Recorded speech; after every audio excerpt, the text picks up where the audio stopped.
إياك نعبد وإياك نستعين اهدنا الصراط المستقيم صراط الذين أنعمت عليهم غير المغضوب عليهم ولا الضالين بسم الله الرحمن الرحيم السلام عليكم ورحمة الله وبركاته الحمد لله الحمد لله الذي هدانا لهذا وما كنا لنهتدي لولا أن هدانا الله والصلاة والسلام على سيدنا المختار وعلى آله وأصحابه الأحيار اللهم صل على روح سيدنا محمد في الأرواح وصل على جسد سيدنا محمد في الأجساد وصل على قبر سيدنا محمد في سيدنا محمد من افتح علينا فتوح العارفين وكرامتك أبدا أبدا برحمتك يا أرحم الراحمين إلهي أنت مقصودي ورضاك مطلوب أعطني محبتك ومعرفتك. Ya, sama-sama kita ta'zimi, sama-sama kita muliakan guru kita, Rabbir Ruhina, Mursyiduna, Sayyid Syekh Ahmad Sahibul Wafatajul Arifin. Semoga beliau selalu ada dalam rahmatnya Allah, ditambah barakah dan karomahnya sehingga terlimpah tercurah kepada kita sekalian. Amin ya Allah ya Rabbal Alamin.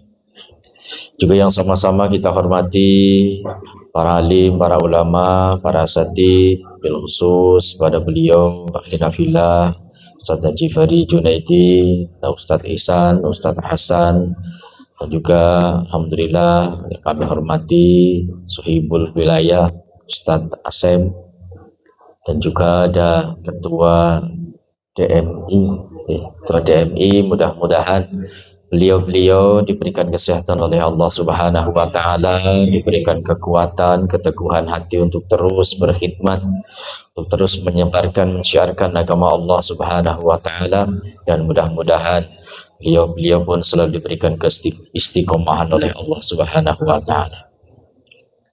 Dan juga yang kami hormati seluruh para ikhwan akhwat yang malam hari ini diperkenankan oleh Allah untuk hadir. Alhamdulillah, hadir kita malam hari ini insyaallah sebagai penggugur dosa, dan insyaallah siapa yang hadir majelis zikir, Rasulullah SAW sudah menjamin bahwasanya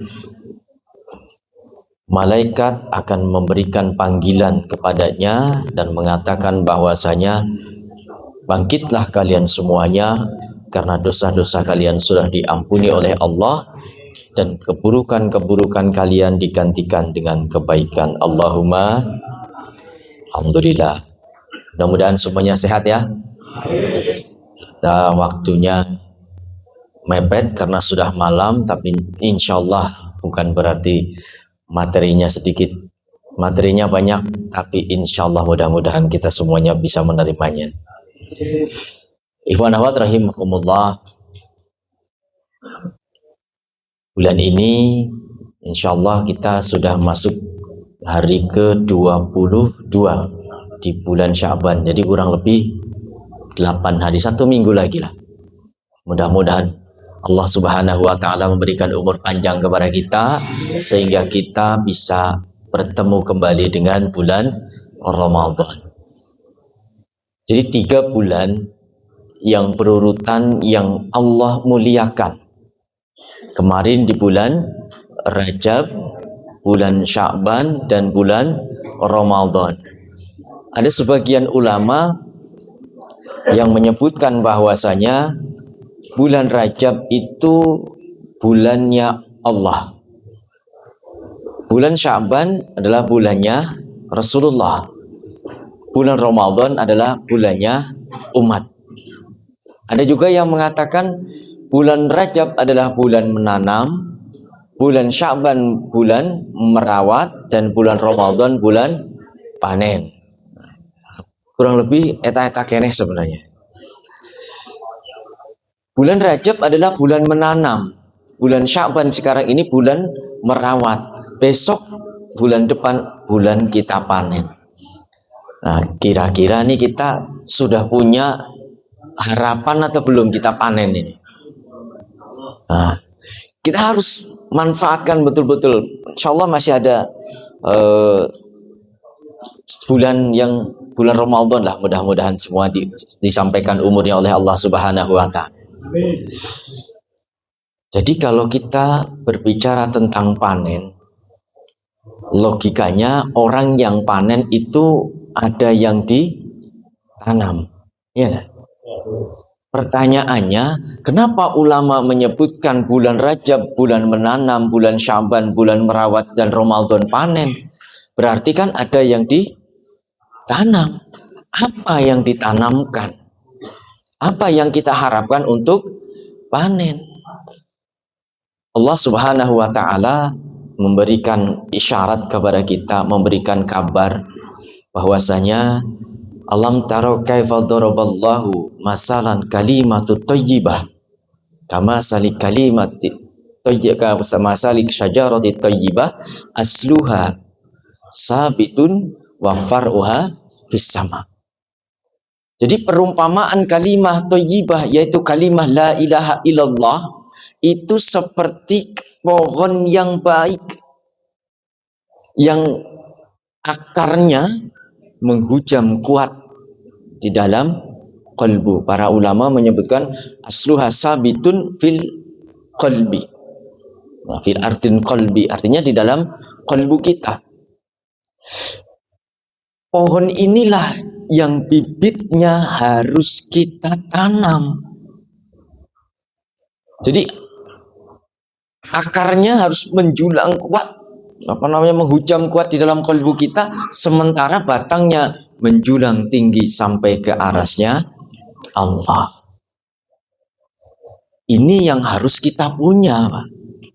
Maka sekarang ini Masya Allah, bulan Ramadan, tahun-tahun kemarin, mudah-mudahan tahun ini enggak. Bulan Ramadan ini banyak yang dianggap biasa-biasa saja. Tidak ada kegembiraan, tidak disambut. Sedangkan kita kalau mau panen, ya kalau orang di kampung itu kalau mau panen itu Masya Allah, syukuran, nanti persiapan, semuanya kan gembira. Gembira menyambut mau panen. Tapi kita kadang-kadang bulan Ramadan, aduh sebentar lagi barang-barang naik. Nah, karena tidak tahu. Kenapa tidak tahu? Karena kita tidak menanam. Menanamnya harus di bulan Rajab. Nah, pertanyaannya di bulan Rajab kemarin kita sudah nanam apa belum ini? Nah, sudah nanam apa belum? Nah, pertanyaan lagi, yang ditanam apa Pak Ustadz? Nah, itu lebih baik lagi. Apa yang ditanam? Nah, yang ditanamkan adalah bulan Rajab itu bulannya Allah. Bulan Rajab itu satu peristiwa besar di mana Nabi kita Muhammad Sallallahu Alaihi Wasallam dipanggil oleh Allah untuk menghadap, dijemput oleh malaikat Jibril, dihantarkan terus melakukan Isra dan Mi'raj sampai di suatu titik yang mana malaikat itu tidak lagi bisa menghantarkan. Malaikat tidak lagi bisa masuk, maka malaikat kemudian mengatakan kepada Rasulullah, "Ya Rasul, engkau sendiri lanjutkan perjalanan. Aku cukup sampai di sini. Karena begitu aku masuk satu jengkal saja, aku akan terbakar." Kemudian Rasul melanjutkan perjalanan sampai ke hadrat Allah. Di hadrat Allah, kemudian Rasulullah Shallallahu Alaihi Wasallam diberikan bibit yang kuat, bibit yang bagus, bibit yang unggul, yang tidak ada tandingan, tidak ada bandingan, yaitu bibit kalimah la ilaha illallah. Makanya peristiwa Isra Mi'raj itu diawali dengan dibelahnya dada Rasulullah Sallallahu Alaihi Wasallam. Jadi beliau dihibur oleh Allah karena kesedihannya, ditinggal ya orang-orang tercintanya yang secara berurutan. Ya namanya manusiawi, ada sifat sedih.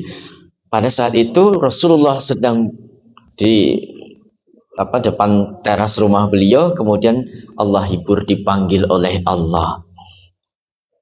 Ini satu hal yang harus kita pahami, bahwa sebelum dilakukan, sebelum diperjalankan, Rasulullah dibawa ke sumur Zam-Zam, dibelah dadanya, bahkan ada yang mengisahkan dikeluarkan kolbunya, kemudian dicuci dengan air Zam-Zam, baru kemudian diperjalankan menuju Allah.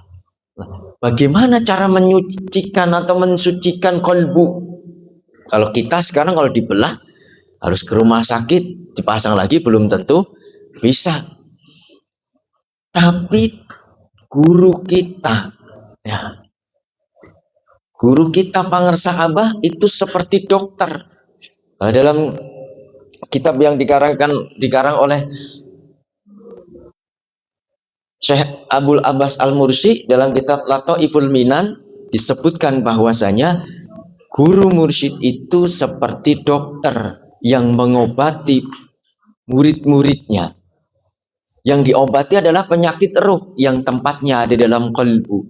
Maka kolbu itulah yang kemudian diobati, dibersihkan supaya bisa ditanami kalimah agung, yaitu kalimah la ilaha illallah.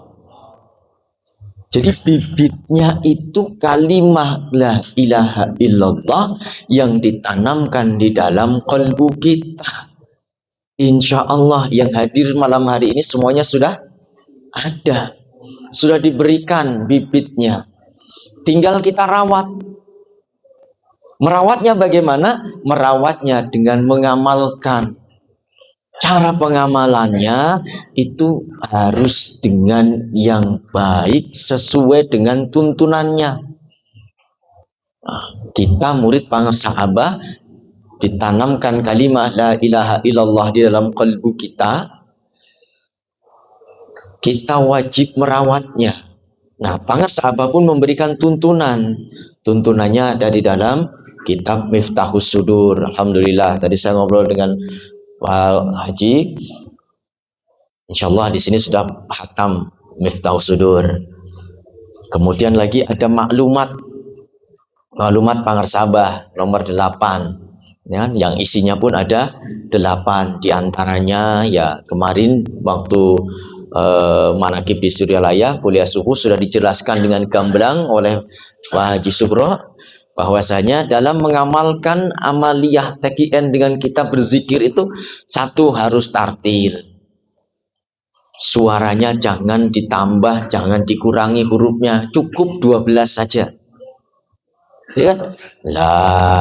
Jangan la. Kadang ada yang la ilaha illallah. La-nya seolah-olah ada hamzahnya ini. Langsungnya tadi enak zikir la ilaha illallah. Kadang ada la ilaha illallah. Hanya hilang. Itu dikurangi, tapi la ilaha illallah, la ilaha illallah, la ilaha illallah. Hurufnya ada, jelas, panjang pendeknya ada, walaupun kenceng tapi tetap tartil. Jadi tidak usah ada yang dipanjangkan, dipendekkan, cukup saja. Karena nikmatnya zikir itu bukan di zikir jaharnya saja, tapi zikir jahar itu adalah menghantarkan untuk kita masuk ke dalam nikmat zikir yang sesungguhnya, yaitu nikmat zikir yang ada di dalam kalbu kita. Tadi Qori sudah menyebutkan udkuruni adkurkum. Ketika kita ingat kepada Allah, maka Allah akan ingat kepada kita. Nah, disitulah nikmat yang sesungguhnya. Jadi nikmat yang paling nikmat di antara nikmat-nikmat yang bisa kita nikmati itu adalah nikmat ingat kepada Allah. Ini nikmat yang paling nikmat. Jadi zikir, ingat kepada Allah, inilah nikmat yang paling nikmat, yang insya Allah mudah-mudahan nikmat itu selalu Allah berikan kepada kita. Nah, di bulan Rajab peristiwa itu kemudian Allah Subhanahu wa taala memberikan hadiah kepada Rasulullah, yaitu sholat. Jadi sholat itu adalah hadiah sebenarnya bagi kita. Karena sholat itu bukan amaliyah kita sebenarnya, tapi sholat itu adalah amaliyahnya malaikat.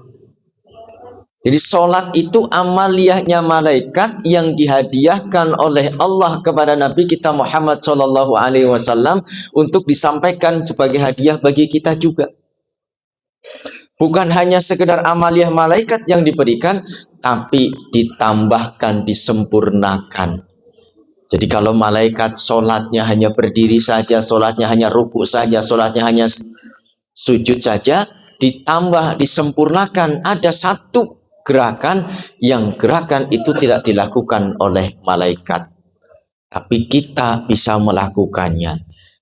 Gerakan itu, rukun itu adalah tumak ninah. Jadi tumak ninah satu rukun di dalam sholat yang gerakannya sebenarnya tidak ada. Gerakannya hanya menyempurnakan gerakan pada setiap perpindahannya. Ini tumak ninah secara bahasa syariat. Tapi secara bahasa thoriko, tumak ninah itu adalah berhenti sejenak, menata kolbu kita untuk ingat kepada Allah. Ini rahasianya. Jadi kalau kita sholat, saya yakin, saya sendiri pun begitu. Kalau kita sholat, dari mulai takbiratul ikhram sampai salam, yakin banyak yang diingat. Ya kan? Kalau dibilang sholatnya khusyuk, jujur saja kita mengakui belum pernah sholat yang khusyuk. Ada yang sudah pernah sholat khusyuk? Ya kan? Kalau kita mau jujur, sholat kita tidak ada yang sholat dari awal sampai akhir khusyuk, tidak ada. Apalagi kelas kita, sahabat aja tidak sanggup. Tapi kita pengamal thoriko harus tahu bahwasanya khusyuk itu letaknya ada pada tumak ninah. Tumak ninah itu paling tidak kita menata gerakan supaya tidak kemana-mana. Kalau kita mau khusyuk, ya begitu, Allahu Akbar. Kita tata kolbu kita, tarik nafasnya, tahan, ketukkan kolbu kita dengan zikrullah. Begitu nanti kita mau ruku, Allahu Akbar. Sempurnakan dulu gerakannya, isi dengan zikir khafi. Walaupun tidak bisa semuanya selama kita ruku itu khusyuk semua, minimum saat kita ruku yang pertama diawali dengan khusyuk. Nanti bangkit, begitu pula sempurnakan, isi dengan zikir khafi terus. Kalau kita tidak isi kolbu kita dengan zikir khafi, ya dipastikan kita akan kemana-mana pikirannya. Wong ada yang mengatakan kalau sholat pengen khusyuk, imam baca fatihah, kita mengikuti. Nanti kita menginikan artinya. Ujung-ujungnya baru setengah pikiran sudah entah kemana. Sulit, Pak. Tapi kalau kita minimum 3 kalilah ketuk. Setiap gerakan kita ingat di dalam kalbu kita dengan zikrullah. Walaupun tidak semuanya, tapi minimum setiap awal kita sudah bisa khusyuk. Nah, bulan Rajab kita menanam kalimah yang agung, kalimah la ilaha illallah. Bulan Sya'ban kita pun praktek. Jadi kalau tadi di bulan Rajab kita diberikan hadiah sholat yang kemudian kita praktekkan. Dari mulai awal bulan Rajab kita sholat 15 rakaat, 10 rakaat, 10 rakaat, 10 rakaat. Bulan Sya'ban ini langsung kita praktekkan, diuji 100 rakaat. Supaya apa? Supaya nanti pas panen kita tuh udah kuat. Jadi di bulan Rajab ini kita udah persiapan begini begini begini. Begitu bulan Syaban diuji, nah nanti bulan Ramadan kita sudah tidak kaget. Jadi panennya dapat pahala banyak. Jadi kalau kita dari bulan Rajab ini sudah tidak menanam, bulan Ramadan yakin bulan Ramadan akan terlewat begitu saja. Nah, di bulan Ramadan guru kita Pangersa Abah memberikan tuntunan yang syarat dengan isyarat-isyarat yang luar biasa. Pangersa Abah mengajarkan kepada kita pada saat sholat taraweh. Ya, mohon maaf ini kalau di sini mudah-mudahan nggak seperti di sana ya. Kalau di tempat kita itu sholat taraweh kebut-kebutan, yang akhirnya Fatihahnya itu nggak tertil gitu. Fatihahnya asal aja, pokoknya Bismillahirrahmanirrahim, nah, langsung amin. Saking cepat supaya ngejar tidak terlalu malam. Nah, Pangersa Abah ini memberikan tuntunannya agak lain dikit, Pak. Surat-surat yang dibaca suratan pendek. Satu surat dipotong jadi dua. Ya kan? Dipotong jadi dua. Udah surat pendek dipotong jadi dua. Tujuannya apa? Supaya kita tidak lama-lama terawihnya. Tapi surat itu hukumnya sunnah di dalam sholat, bukan termasuk yang wajib. Artinya kalau kita baca Bismillahirrahmanirrahim, Nun, Allahu Akbar, sah nggak? Sah kan? Yang penting Fatihahnya benar. Tapi ya masa ya Nun doang terus pelit banget gitu. Pak Sabah memberikan tuntunan yang lebih sederhana. Tapi Masya Allah, beliau ada isyarat yang luar biasa. Di sholat tarawih yang pertama, rokaat yang kedua, ada bacaan Salamun ala Nuhin fil alamin, Inna kadzalika nadzil muhsinin. Ada 4 ayat yang diambil. Salamun ala Nuhin fil alamin, Salamun ala Musa, Salamun ala Musa wa Harun, Salamun ala Yasin. Ini semuanya ada isyarat. Isyaratnya adalah Salamun ala Nuhin fil alamin. Keselamatan yang dimaksud Nuhin tadi bukan hanya tertuju kepada Nabi Nuh ternyata. Di dalam kitab Fususul Hikam, dalam rahasia penciptaan Nuh, ternyata yang dimaksud Salamun ala Nuhin fil alamin itu adalah orang-orang yang selalu memasrahkan dirinya kepada Allah. Makanya inna kadzalika nadzil muhsinin.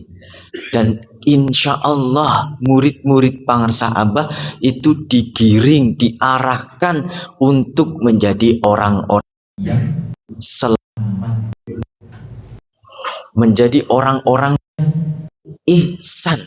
Ustaz Ihsan mana? Jadi digiring untuk menjadi orang yang ihsan. Nah, orang-orang yang ihsan ini adalah orang yang selamat. Makanya Salamun ala Nuhin fil alamin. Keselamatan bagi para Nuh yang ada di alam. Dan ini adalah balasan bagi orang-orang yang ihsan. Ihsan itu apa?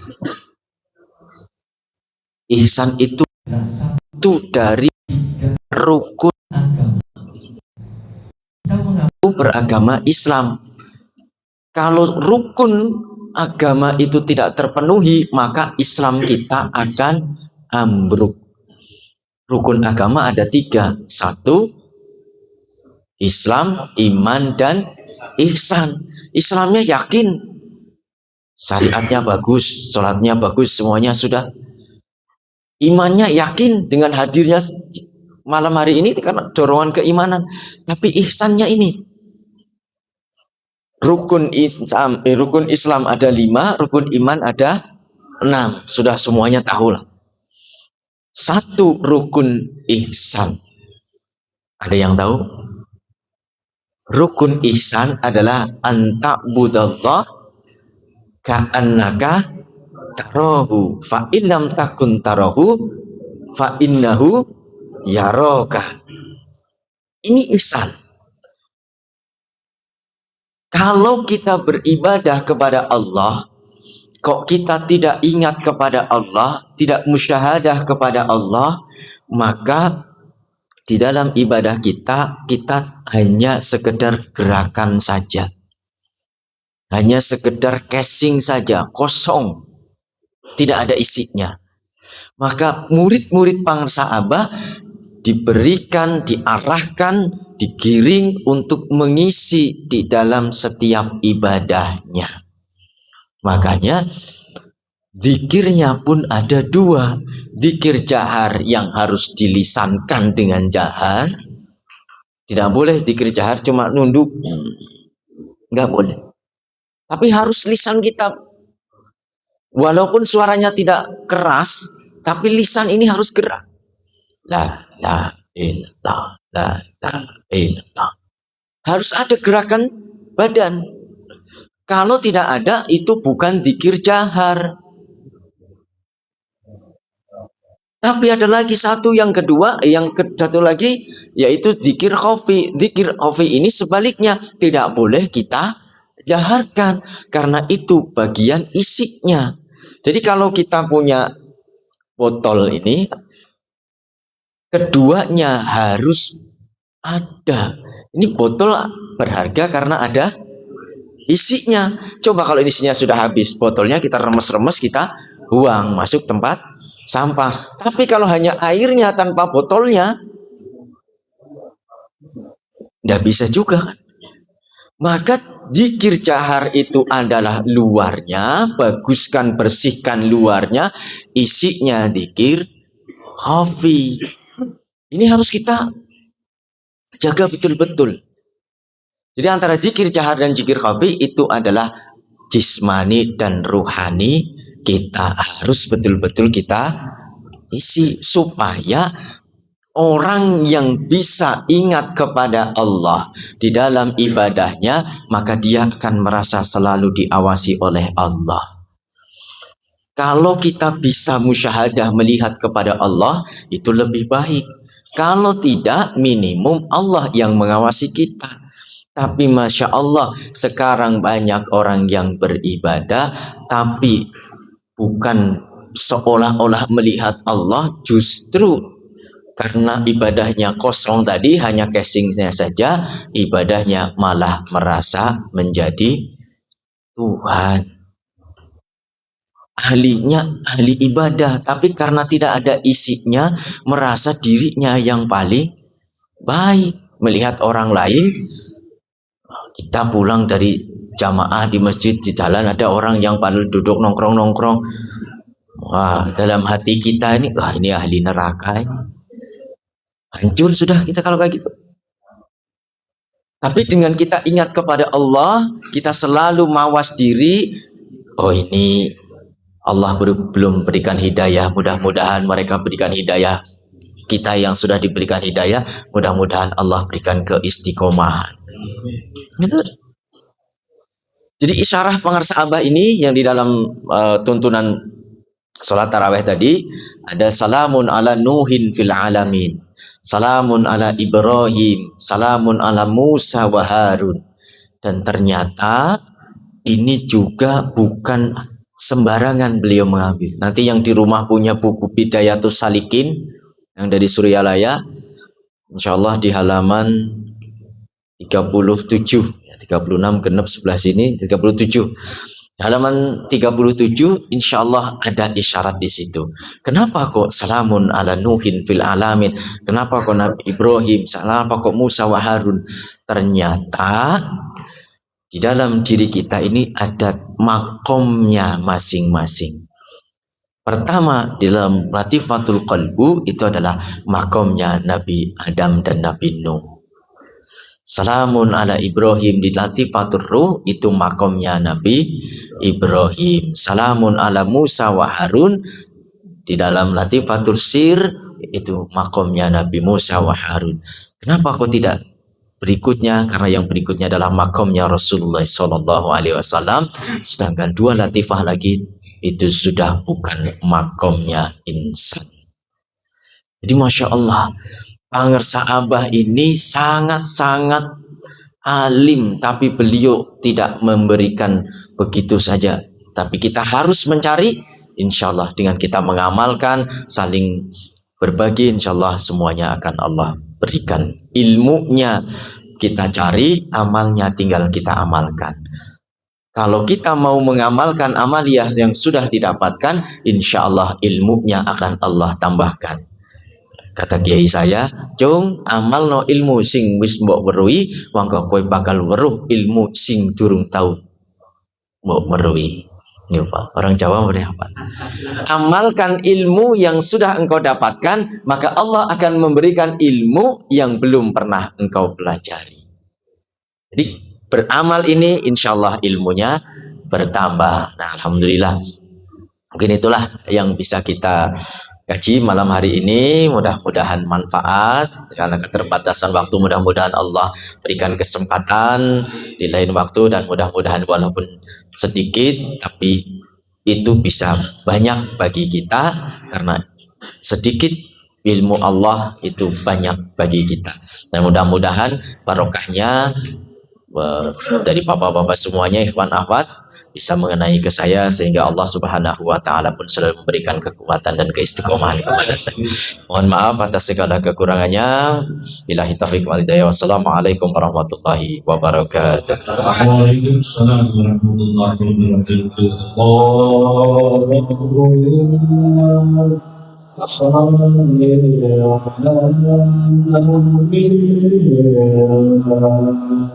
Allahumma